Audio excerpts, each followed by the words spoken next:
رمی کا وقت کیا زوال سے پہلے نہیں ہوتا؟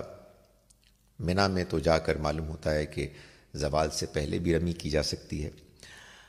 یہاں بھی معاملہ وہی ہے کہ حج کے منتظمین نے اس بات کا اہتمام کیا ہے کہ وہ حاجیوں کو بہت زیادہ ہجوم، زحمت اور حادثات سے بچانے کے لیے انہوں نے اوقات کو وسعت دی ہے، اور ان کی اپنی تحقیق کے مطابق یہ وسعت دین کے بیان کردہ اصولوں کے مطابق ہے۔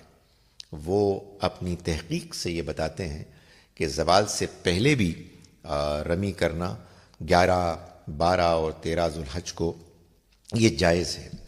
تو حاجیوں کو چاہیے کہ وہ اپنی سہولت کو دیکھیں اور وہ جو اوقات بھی اپنے لیے طے کریں اس میں جا کے وہ رمی کریں۔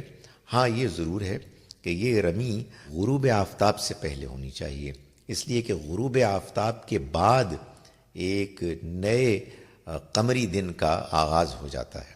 اس سے پہلے چاہے آپ زوال سے پہلے کریں یا زوال کے بعد کریں، اس میں کوئی رکاوٹ نہیں ہے۔ نہ ایسی بات ہے کہ آپ کے رمی کے عمل میں کوئی کوتاہی یا کوئی کمی مانی جائے گی۔